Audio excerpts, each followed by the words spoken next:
Welcome students once again in Eddie's classroom, and today we will start with lesson 3 of Introduction to Chemistry. Now this is slide 11. Now here we will deal with different apparatus that we normally use in a chemistry laboratory. Now the first one is test tube. Now test tube, they are basically cylindrical glass tube closed at one end. Now if I want to draw the diagram of a test tube, now this is the diagram of a test tube. Now this is the diagram of a test tube, okay, and they are used for carrying out chemical test. Now the second one is the hard glass test tube or the boiling tube. Same diagram, only difference is that they are made up of pyrex. Now what is basically pyrex? They have low thermal expansion, everything solid, liquid and gas, they expand on heating. But this boiling tube, they are made up of pyrex and they have low thermal expansion. That means their expansion is very low if we increase the temperature. Now that's the reason we can use this boiling tube for heating substances at high temperature. Now next is the beaker. Now it's a very easy diagram. Now this is basically a beaker. Now this is basically a beaker. Now this is the diagram of a beaker. Now it is basically a glass container with a flat bottom. Now see here, it's a flat bottom and a pouring tube. This one is the pouring tube used for mixing, pouring and heating solution. And last one is the test tube holder. Now test tube holder looks like this. This is basically the diagram of a test tube holder. It looks like this. I am drawing test tube holder. Now this is made up of glass. It's a metal strip basically with a wooden handle. This is the wooden handle used for holding a test tube. Now we are moving to the next slide. Now here we will start with test tube stand. Now they are basically wooden or plastic stand with holes at its upper part. Now if I draw a diagram, I think it's better to show you the diagram of a test tube holder. I am just showing you the diagram of a test tube holder. Okay, now this is basically a test tube holder. Now see here. Now this is basically a test tube holder. Now this is a test tube holder. Now they are either made from wood or from plastic. They are basically stand with holes at its upper part and used for keeping test tube straight. Okay. Now the next point is flask. Now there are 4 type of flask. One is a round bottom flask, flat bottom flask, conical flask and retort. Now round bottom flask, it is basically the bottom is round shaped and they are used for gas preparation as heat is uniformly distributed. Now this is basically the diagram of a round bottom flask. Now this is basically the diagram of a round bottom flask.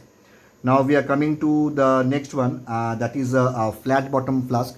Similar diagram, they are also used for gas preparation. Now they just have a flat bottom. Now the bottom is flat. Now it's like this. It's like this. The bottom is flat. Okay.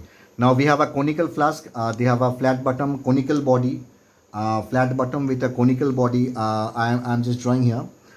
It's like this. They have a flat bottom with a conical body and a cylindrical neck. Now this one is the cylindrical neck. Then we have a conical body and then we have a flat bottom. It's like this. And they are used for storage of various liquids and for mixing of different solutions. And the last one is the retort. Now I am just drawing the diagram of a retort. It's like this. It's like this. Okay, I am just trying to draw the diagram of a retort. Okay, it's like this. More or less, it's like this. Now, okay, it's like this. More or less, it's like this. Okay. Now they are basically a round glass vessel. They are basically round glass vessel Now this portion, this should be more round with a long neck like this one, bent downwards, used for carrying out distillation of liquid. Now what is basically distillation? Distillation means we are heating a liquid, and then we are again cooling a liquid, and we normally do this to purify a particular liquid. Now the next slide is all about iron stand. It's an iron platform with an iron rod with one or two clamps and that's basically used for suspending or holding apparatus. Now here I can show you. The diagram. Now this is the diagram of an iron stand. Okay, this is the diagram. Now the next part is the tripod stand. Now we have a tripod stand. A tripod stand is like this. Tripod stand is like this. Now we have a triangular structure like this. It is made up of an equilateral iron triangle. Equilateral means all the three sides are equal with three legs. Now we have one leg here, another leg is here, another leg is here. Now used for keeping glassware like beaker, flask, etc. for heating. Now we have a wire gauge. Wire gauge is basically a rectangular. It's like this. It's a rectangular wire mesh. It's basically a rectangular wire mesh, and just at the center with an asbestos like this. Asbestos at the center. Now this portion is asbestos on which the glass apparatus is kept for heating. Now it's a wire mesh. It's like this. It's a wire mesh. Okay. Now it prevents the glass apparatus from cracking and ensures uniform distribution of heat. Now we have Bunsen burner, Bunsen tube, an air regulator and a base, and used for heating purpose. And LPG is used as a fuel. Now what is basically LPG? We all know it is liquid petroleum gas. Now the next slide. We have thistle funnel. Now I just want to draw the diagram of a thistle funnel. It's like this. Thistle funnel. Now here I just want to draw the diagram of a thistle funnel. Now it's like this. Now it's like this. Now this is basically a thistle funnel. It's a long glass tube with a broad inlet at the top. Now this one is a broad inlet at the top. Lower end dips below the solution in order to prevent the escaping out of the gases, and main function is to add reactants into the flask. Now what is basically reactants? Now if I take a example, now for example A plus B reacts to form C plus D. Now here on the left hand side we have A and B. Now this may be element, this may be compound. In the right hand side we have C plus D, and these may be elements, this may be compounds. Now this A and B are known as the reactants, and they react with each other to form C and D are known as the products. Now we have the delivery tube. It's a thin hollow glass tube of various shape. Now delivery tube, they can be of various shape, used for connecting one apparatus to another and transfer of gases. Now we have a beehive shape. Now it's provided with two outlets. Now we have two outlets. Now I can show you the diagram of a beehive shelf. It's like this. It is basically the diagram of a beehive shelf. Now provided with two outlets and used for collecting the gases by downward displacement of water. That means the water moves downward and gas jet is kept over it to collect the gases. Now then we have a funnel. It's a cone shaped wide glass vessel like this one. Now funnel is like this one. It's easy to draw a funnel. Yeah, it's like this. It's like this. It's basically a funnel, cone shaped. It's a cone shaped. Okay.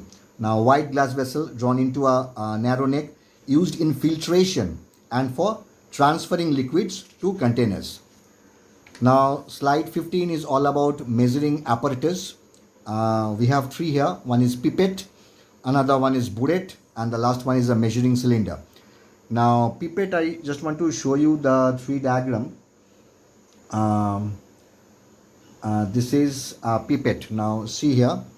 Now this is known as pipette, and this is burette, and this is basically a measuring cylinder.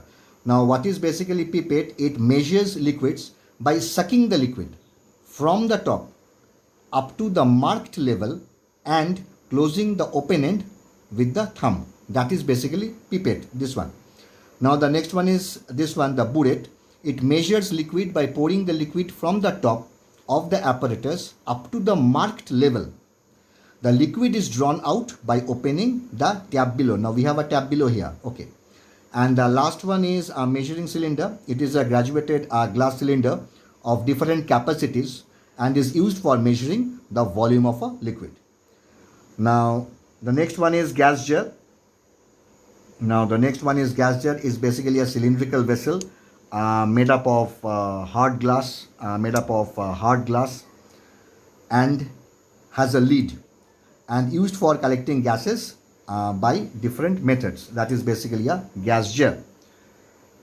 Okay, now we will learn something about downward displacement of water. This is the last slide. Now downward displacement of water, gas is collected over water by displacing water. That means we are collecting gas over water by displacing water. That means the water is moving in a downward direction and we are getting a space so that gas can be collected there. Now used for gases which are insoluble or slightly soluble in water, for example nitrogen, for example oxygen. Now then we have a concept called downward displacement of air. That means the air will move downward, used for collecting water soluble gases and those which are lighter than air, for example ammonia. And the last one is upward displacement of air. Now here it is basically used for collecting those gases which are heavier than air and are soluble in water, for example hydrogen chloride and sulfur dioxide. So this is all about basic introduction to chemistry.